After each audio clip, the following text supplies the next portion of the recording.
حضرت علی رضی اللہ تعالیٰ عنہ نے فرمایا، اگر کوئی تم سے جلتا ہے تو بجائے غصہ ہونے کے ان کی جلن کی قدر کرو، کیونکہ یہی وہ لوگ ہیں جو تمہیں خود سے بہتر سمجھتے ہیں۔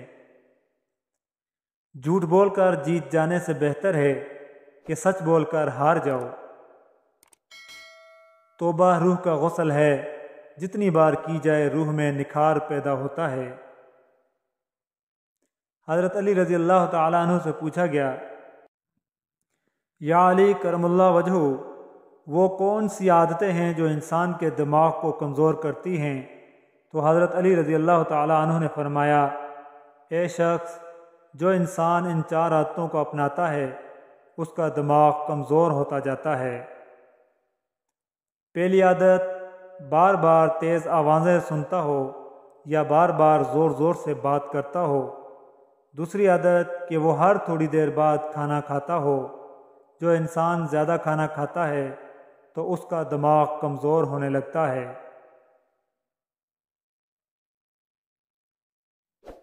تیسری عادت، ایک جگہ بیٹھے رہنا ہے۔ جو انسان جسمانی کام نہیں کرتا، سارا دن لیٹے رہتا ہے یا بیٹھے رہتا ہے، تو یوں اس کا دماغ کمزور ہوتا جاتا ہے۔ اور چوتھی عادت جس سے دماغ کمزور ہوتا ہے، وہ سیکھنے کی جستجو کو چھوڑنا ہے۔ یاد رکھنا، جو انسان سیکھنے کی کوشش کو چھوڑ دیتا ہے اور یہ سمجھنے لگتا ہے کہ اسے سب کچھ آ گیا، تو اس کا دماغ کمزور ہونے لگتا ہے، اور وہ طاقت جو اللہ نے دماغ کو بخشی ہے اس سے وہ دن بدن محروم ہونے لگتا ہے۔ اے شخص، اگر اپنے دماغ کو تیز بنانا چاہتے ہو اور یہ چاہتے ہو کہ تمہارے دماغ کی صلاحیتیں بہتر سے بہتر ہونے لگیں، تو ان 4 عادتوں سے دور رہنا۔ اللہ تعالیٰ تمہارے دماغ کو تیز اور ہر بیماری سے دور رکھے گا۔ جب کوئی محبت کرنے والا انسان تم پر غصہ کرنا چھوڑ دے تو سمجھ جاؤ کہ تم اس کی نظر میں اپنی اہمیت کھو چکے ہو۔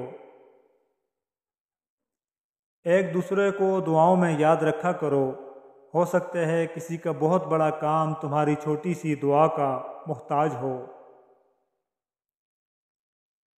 جس نے اپنی پریشانیوں کو لوگوں پر ظاہر کیا تو وہ اپنی ذلت پر راضی ہو گیا۔ بے وقوف ترین انسان وہ ہے جو اپنی بدکلامی پر فخر کرتا ہو۔ جو تمہارے ساتھ بدسلوکی کرے تم اس کے ساتھ اچھا سلوک کرو۔